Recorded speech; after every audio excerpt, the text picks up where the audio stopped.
할렐루야. 다시 한번 부활하신 그 주님께 큰 영광의 박수 올려드립니다.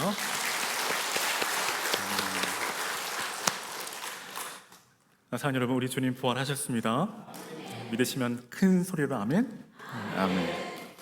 네, 2000년 우리 주님 모든 죄와 사망 권세 이기시고 승리하셨습니다.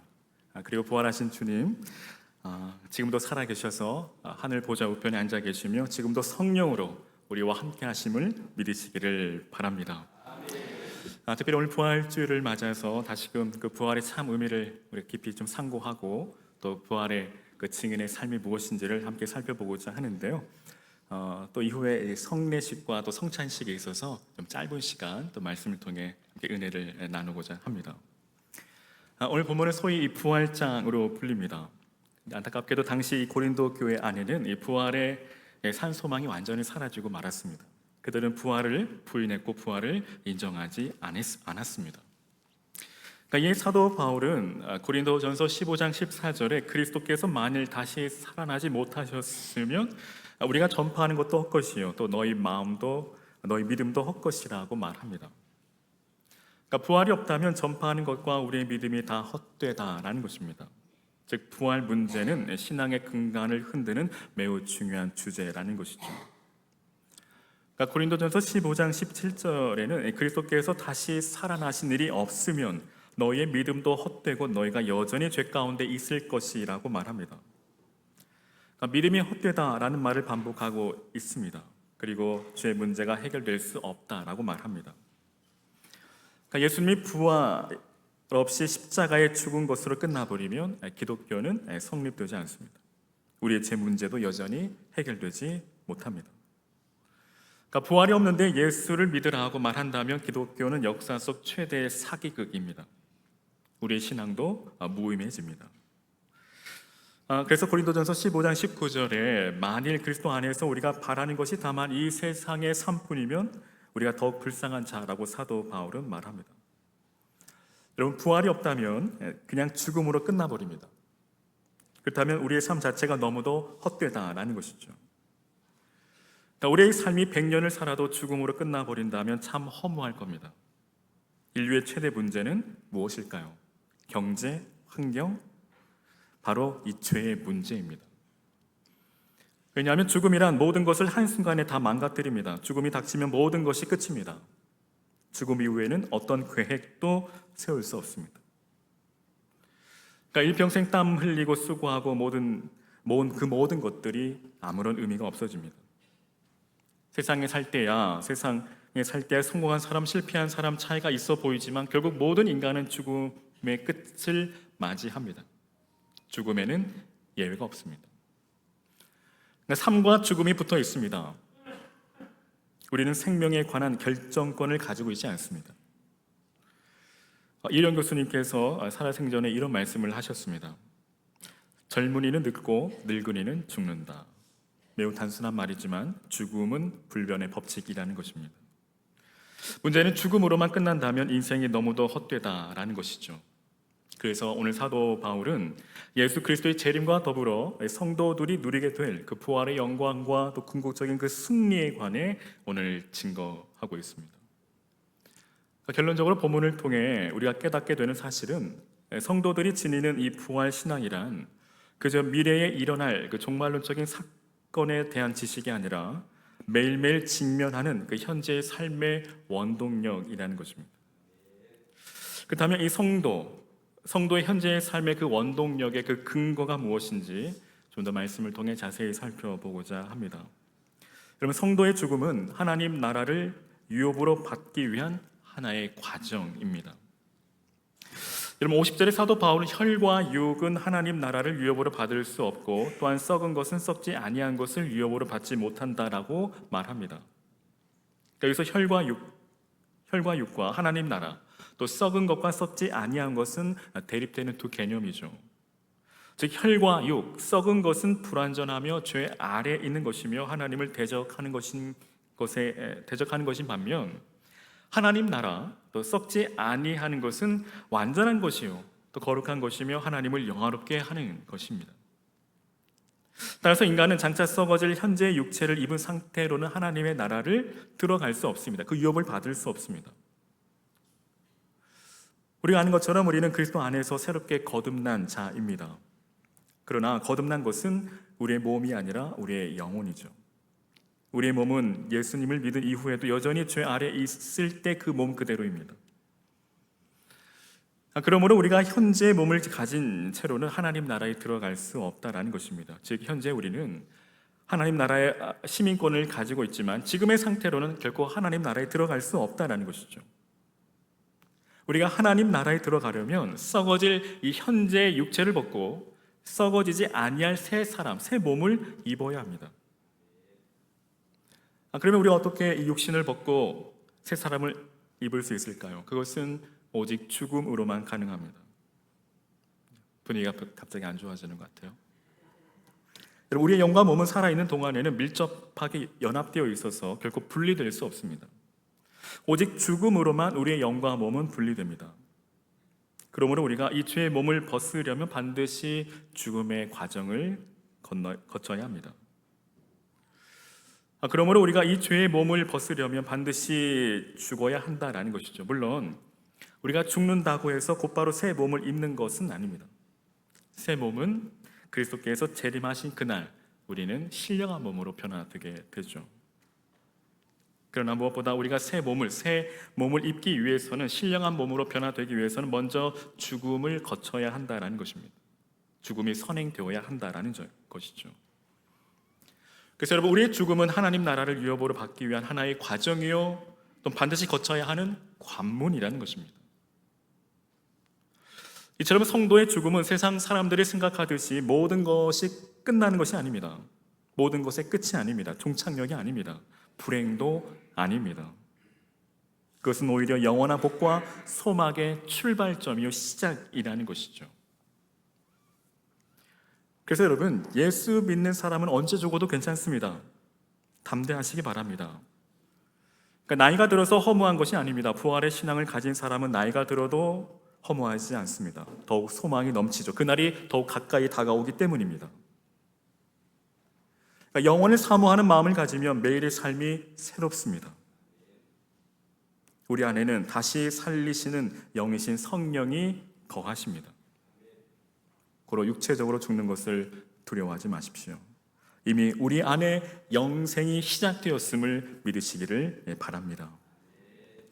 예수께서 말씀하시죠. 나는 부활이요 생명이니 나를 믿는 자는 죽어도 살겠고 무릇 살아서 나를 믿는 자는 영원히 죽지 아니하리니 이것을 내가 믿느냐. 여러분 믿으십니까? 꼭 믿으시기를 바랍니다. 그래서 여러분, 죽음은 하나의 통과 의례에 불과할 뿐 그것은 결코 우리를 위협할 수 없다라는 것입니다. 우리는 이 죽음이라는 관문을 지나 이 죽음을 통과하면 영원한 세계가 예비되어 있고 그 문이 활짝 열리기 때문입니다. 우리 주님께서 약속하신 대로 심판주로 다시 오실 그날 우리의 몸과 영혼은 다시 완전한 부활체로 신령한 몸으로 되살아나 새하늘과 새 땅에서 우리 주와 함께 영생 복락을 누리게 될 것입니다. 그래서 여러분, 사도 바울은 말하죠. 빌립보서 1장 20절과 21절에 나의 간절한 기대와 소망을 따라 아무 일에든지 부끄러워하지 아니하고 지금도 전과 같이 온전히 담대하여 살든지 죽든지 내 몸에서 그리스도가 존귀하게 되게 하려 하나니 이는 내게 사는 것이 그리스도니 죽는 것도 유익함이라. 참으로 놀라운 고백이 아닐 수 없죠. 하지만 오늘 이 사도 바울의 고백이 오늘 저와 여러분의 동일한 믿음의 고백이 되시기를 주의 이름으로 간절히 축원합니다. 이처럼 성도에게 있어 죽음은 결코 슬픔과 두려움의 대상이 아니라는 것입니다. 우리는 도리어 죽음이 하나님 나라를 유업으로 받기 위한 하나의 과정임을 기억하며 오히려 그것을 기쁨과 소망으로 맞이할 수 있어야 합니다. 물론 죽음이란 사랑하는 사람들과의 이별이라는 점에서 우리를 슬프게도 합니다. 그러나 우리가 알아야 할 것은 우리는 우리의 이별은 잠시요, 또한 곧 영원한 하나님 나라에서 다시 만날 것이라는 확신이 있기 때문에 오늘도 성도는 소망 가운데 살아간다라는 것입니다. 오늘 저와 여러분, 오늘 우리 안에 이 부활 생명으로 말미암아 모든 죄와 사망 권세를 이기고 또 그 죽음을 두려워하지 아니하며 이 땅에서 믿음의 삶을 오히려 힘있게 또 살아가시는 저와 여러분 되시기를 주의 이름으로 간절히 축원합니다.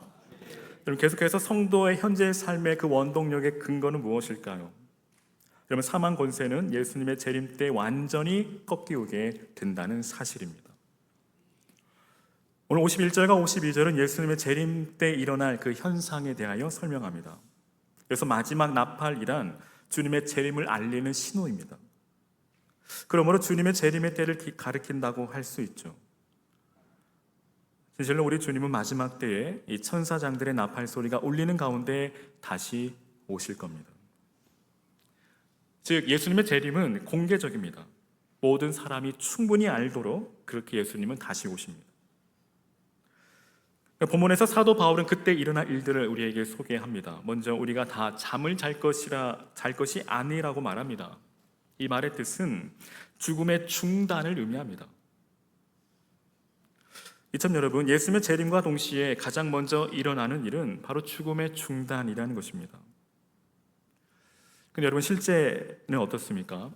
사망 권세가 조금도 위축되지 않는 채 모든 사람들을 다 죽음으로 이끕니다.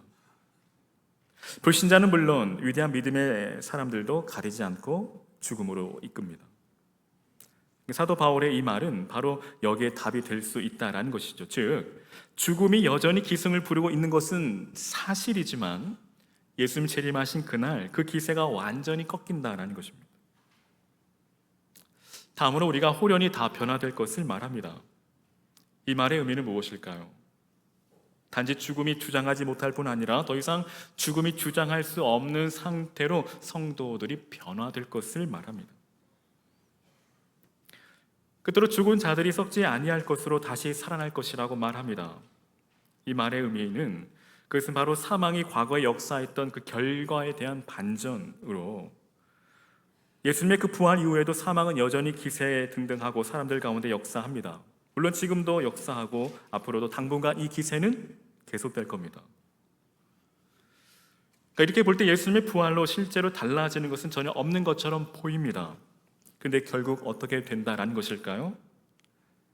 큰 물고기가 3일 만에 요나를 토해내듯이 사망도 모든 성도들을 무덤에서 토해낼 것이라는 말입니다. 사랑하는 여러분, 오늘 사도 바울의 이 논증의 요지는 사망 권세가 완전히 꺾여오는 날이 반드시 이를 것이요 예수님의 재림의 때가 바로 그때라는 것입니다. 그러면 결국 우리의 부활 신앙은 어디로 가야 할까요? 즉, 부활의 신앙을 가진 성도는 마라나타, 아멘 주 예수여 오시옵소서, 주님 다시 오실 그날을 간절히 기대하며 기도하며 기다리는 믿음의 삶으로 나아가야 한다라는 것입니다. 이는 다시 말해 주님 맞을 준비를 해야 한다라는 것입니다. 그날이 곧 성도의 최고의 영광의 날이기 때문입니다. 여러분, 본문은 사망의 패망에 관한 말씀입니다. 사망은 겉보기에 여전히 이 땅에서 왕노를 하고 있는 것처럼 보입니다. 하지만 사도 바울의 주장은 무엇입니까? 사실상 사망은 완전히 패망했다라는 것입니다. 실패했다라는 것입니다. 왜일까요? 결국엔 사망이 잡아들인 모든 생명을 다시금 내어주어야 하기 때문입니다. 즉, 예수님의 재림 나팔과 동시에 주 안에서 자는 자들이 썩지 않을 몸으로 다시금 변화되어 살아나고 살아있는 성도는 죽음이 더 이상 주장할 수 없는 부활의 영광스러운 몸으로 홀연히 변화될 것이기 때문입니다. 그러므로 우리는 이 땅에서 어떠한 삶을 살아가야 할까요? 부활의 소망 없는 자처럼 죽음을 두려워하며 죽음을 무서워하며 절망 가운데 살아가야 할까요? 절대 그렇지가 않습니다. 부활의 소망이 있는 자는 무엇보다도 이제는 주의 일에 더욱 힘쓰는 자들이 되어야 합니다. 무엇에 힘써야 할까요? 바로 주의 일이죠. 주의 일에 힘쓸 때 주 안에서 결코 우리의 인생이, 우리의 삶이 헛되지 않기 때문입니다. 짧은 인생에 우리의 삶의 목표가 분명해야 합니다. 주의 일을 위해 힘쓴다는 것은 무엇일까요? 바로 소명의 삶이죠. 사명의 삶입니다. 그러니까 소명에는 하나님이 우리를 부르심이요, 또 사명에는 주께서 우리에게 맡겨주신 삶입니다. 즉, 소명의 삶이란 하나님이 주신 일이라는 것입니다. 즉 내가 하고 싶은 일이 아니라 하나님이 하라고 하신 일입니다. 우리는 그 부르신 그곳에서 우리는 하나님께서 맡겨주신 그 사명을 믿음으로 감당해야 합니다. 오늘 저와 여러분은 하나님께서 부르신 그 소명을 따라서 또 주께서 우리를 사명자로 부르셨음을 기억하고 우리의 삶의 현장에서 사명자로서 복음을 위해 살아가시는 저와 여러분 되시기를 주의 이름으로 축원합니다. 이 땅에서 단순히 잘 먹고 잘 사는 또는 돈을 목표로 삼고 살았다면 이제는 부활의 신앙을 가지고 살아가시기를 주의 이름으로 축원합니다. 돈은 우리의 목표가 아니고 단지 삶의 수단일 뿐입니다. 부활의 신앙을 가지면 우리 삶에 에너지가 생깁니다. 부활의 신앙으로 살아갈 때 우리 삶에 생동감이 있고 생명력이 있습니다. 그러니까 부활의 신앙이 없는 사람은 날마다 시들고 죽어가고 허무해지고 절망할 뿐입니다. 왜냐하면 돈을 많이 벌어도 많은 것을 다 이루어도 결국 죽음 앞에 아무런 의미가 없기 때문이죠. 거기엔 답이 없습니다. 하지만 부활 신앙을 가지고 살아가는 삶은 그렇지 않습니다. 부활 신앙을 가지면 오늘 이 세상이 끝이 아니고 하나님 나라가 다가온다는 사실을 믿고 확신하기 때문에 더 주 안에서 일을 하면 할수록 그 인생에 대한 그 기대감이 넘치고 소망이 넘치고 낙심은 사라지고 절망은 사라지고 오늘 우리 안에 하늘의 참 평화가 임하게 된다라는 것입니다. 사랑하는 여러분, 오늘 그 부활 생명이신 예수 그리스도로 말미암아 우리가 이 땅에서 이 거칠고 험한 광야 같은 세상을 넉넉히 이기며 승리하며 살아가시는 저와 여러분 되시기를 주의 이름으로 간절히 축원합니다. 예수님의 그 부활이 곧 우리의 부활이요 예수님의 승리가 곧 우리의 승리임을 기억하고 우리에게 주어진 이 승리를 확신하며 날마다 믿음과 소망 가운데 확신 가운데 또 살아가시는 저와 여러분 되시기를 주의 이름으로 간절히 축원합니다. 아멘.